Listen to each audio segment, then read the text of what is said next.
आज RS अग्रवाल प्रतिशत chapter का क्वेश्चन नंबर 85 से डिस्कशन करेंगे। जैसा कि मैंने पिछले वीडियो में आप लोगों को समझाया था कि 85 जिस प्रकार का प्रश्न है, इस प्रकार के प्रश्नों में जिसकी वैल्यू बदलती नहीं है या जिसमें चेंजिंग नहीं की जाती, जो दो मिश्रणों में जो चीज़ ऐड नहीं की जाती, उसका कंपैरिजन कराते हैं।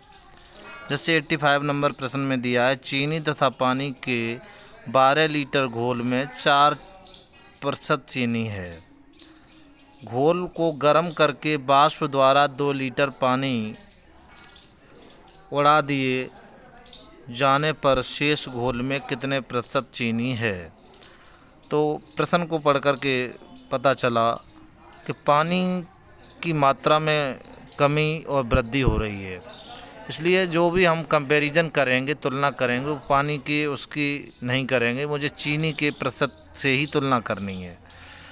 जैसे कि अब इसमें दिया है टोटल जो घोल है वो 12 लीटर है, यानी टोटल क्वांटिटी 12 लीटर है। इसमें चीनी का प्रतिशत कितना है?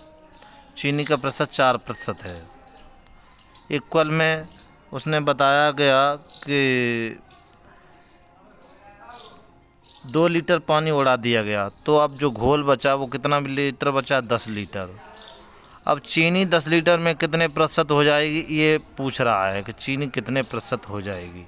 उसको क्वेश्चन मार्क, इसकी वैल्यू निकालते हैं तो क्वेश्चन मार्क इक्वल आपका हो जाएगा 12 × 4/10। 2 से डिवाइड कर दिया, 2 दूनी 4, 2 पंजे 10 और 12 दूनी 24, 24 5 से डिवाइड कर दिया, 5 चौको 20 और बचा कितना? 4 पॉइंट लगाया, 5 8 40, अर्थात 4.8% इसका आंसर मिल जाता है। इसके बाद प्रश्न नंबर आता है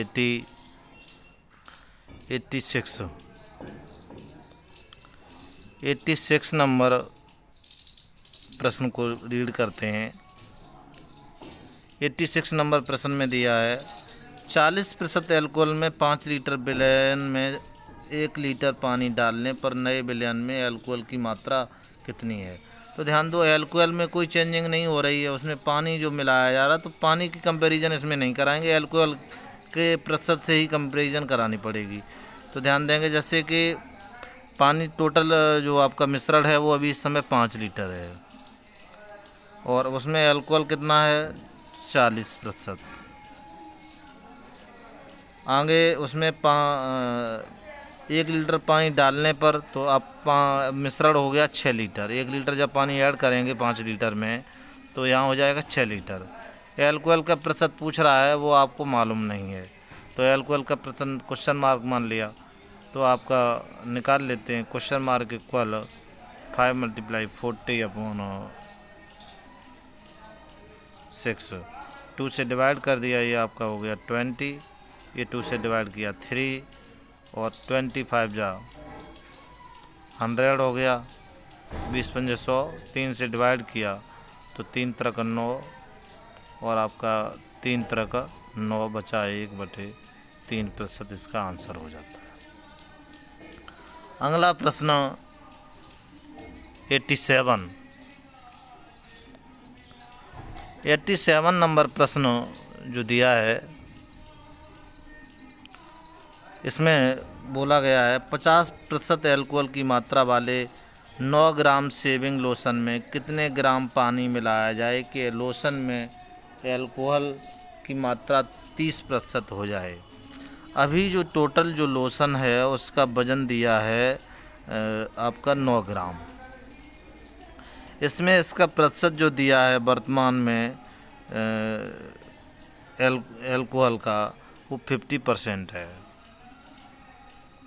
अब ये पता नहीं कि नई मात्रा क्या है जिससे उसमें एल्कोहल की मात्रा 30% रह जाए, तो मैंने उसको मान लिया कि उसकी मात्रा पता नहीं, तो क्वेश्चन मार्क 30% रह जाना चाहिए। तो यहाँ पर मात्रा बढ़ी होगी तभी 50% से 30% रह गया होगा, तो क्वेश्चन मार्क इक्वल निकालेंगे तो आपका 9 मल्टीप्लाई 50 अपॉन हो जाएगा 30। 0 से 0 कैंसिल हो जाएगा, 3 तरक 9 और 5 15, अर्थात जो आंसर आया वो आया 15 ग्राम। अब 15 ग्राम जो आया ये बढ़ा हुआ, अब इसमें जो है उसमें पूछा गया है प्रश्न में कि कितने लोशन में अल्कोहल, इन्हें कितना पानी मिलाया गया।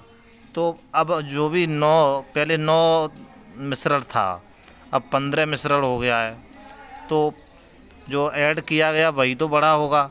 तो पानी इक्वल कितना हो गया, तो पानी इक्वल हो गया 15 वर्तमान में हो गया है, पहले था 9, तो कितना बढ़ गया, 15 में से 9 गए, बचा 6 ग्राम। ये इसका आंसर हो गया। 87 के बाद प्रश्न नंबर आता है 88। क्वेश्चन नंबर 88, सोना तथा चांदी की 50 ग्राम मिश्र धातु से भार के रूप में 80% सोना है। इस धातु में कितना सोना और मिलाया जाए कि मिश्र धातु में 95% सोना हो जाए। इसमें सोना मिलाया जा रहा है।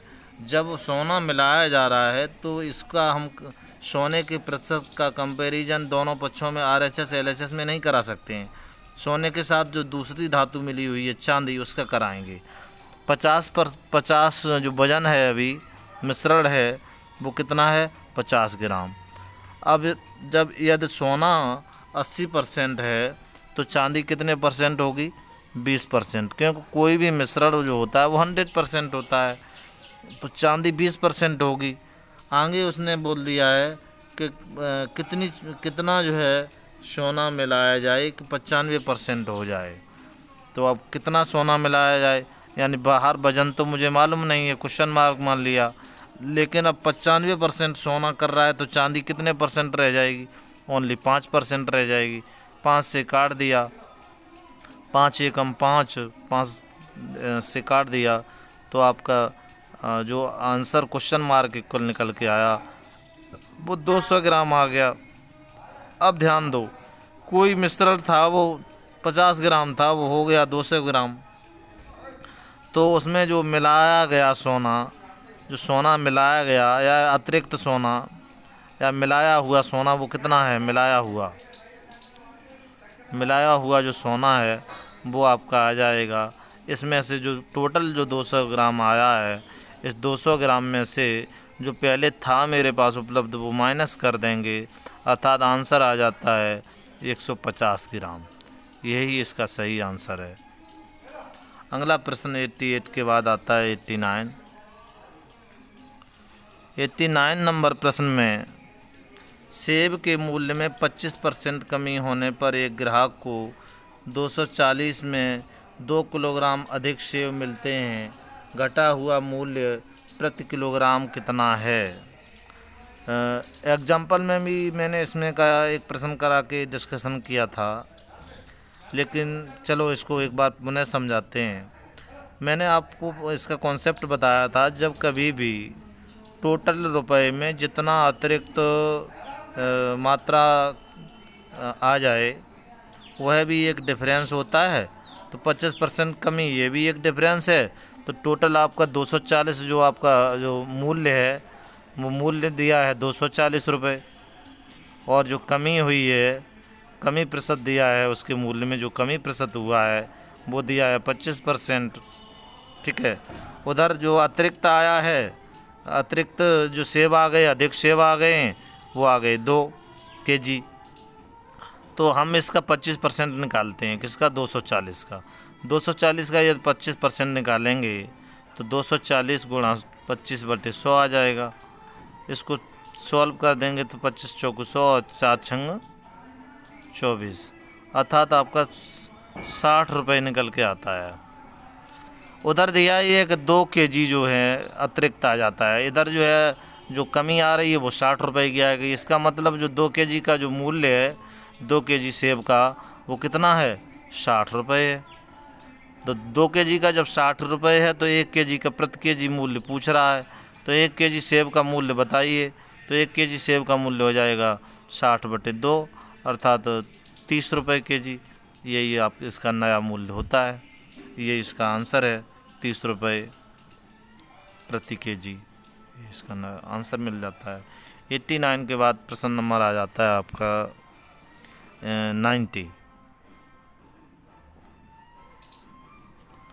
90 प्रश्न में लिखा हुआ है, यदि मिटने वाली रबड़ों के भाव में 25% की कमी हो जाए तो कोई व्यक्ति 1 रुपये में 2 रबड़ अधिक खरीद सकता है। एक में प्राप्त रबड़ों की संख्या कितनी है? जो कितनी है शब्द दिया है ये गलत दिया है, कितनी थी, है हटा करके थी करेंगे, क्योंकि तभी ये प्रश्न का जो आंसर है वो मैच करेगा। तो ध्यान देंगे, जैसा कि आगे नेक्स्ट प्रश्न में थी शब्द दिया है, तभी भी दोनों में एक ही कॉन्सेप्ट लग रहा है। तो ध्यान देंगे, 25% कमी, तो यहाँ भी जो है डिफरेंस 25% दिया। 2 रबड़ अधिक खरीद रहा है तो यहाँ भी 2 अंतर दिया है, अंतर बराबर अंतर। तो 1 रुपये में कितने रबड़ों की संख्या आएगी? तो भाई निकालते हैं।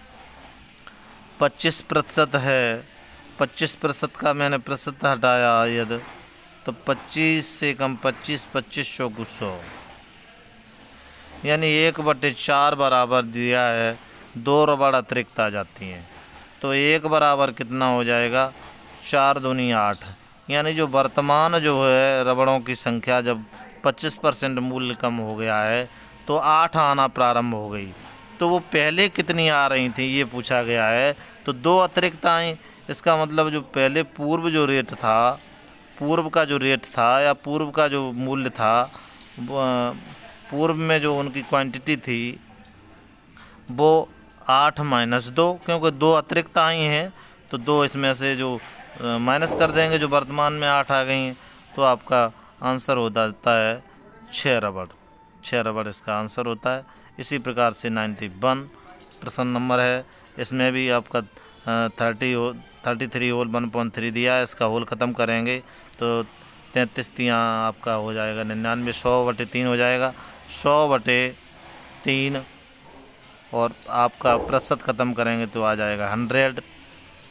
जब 100 आ जाएगा, 100 से 100 कैंसिल हो जाएगा, 1/3 आएगा। 1/3 बराबर उसमें अतिरिक्त जो दिया है वो दिया है 1 रुपये में 4 वस्तुएं अधिक खरीदी जाती हैं। तो 4 एक बराबर निकालेंगे तो 3 चौक 12, 12 वस्तु वर्तमान रेट है। तो पुराना रेट क्या होगा, या पुराना रेट निकालेंगे तो आपका जो है, या पहले कितनी जो है आप वस्तुएं आ रही होंगी, तो पहले आ रही होंगी आपकी, पहले 12 माइनस कितनी 4, क्योंकि 4 अतिरिक्त आई हैं तो 4 ये माइनस कर देंगे तो 8 वस्तु, यही इसका आंसर होता है। इसके आगे जो प्रश्न दिए गए हैं 92 से, वो अगले कॉन्सेप्ट से करेंगे, जो आप लोग नेक्स्ट वीडियो में उसे देखेंगे। Thank you.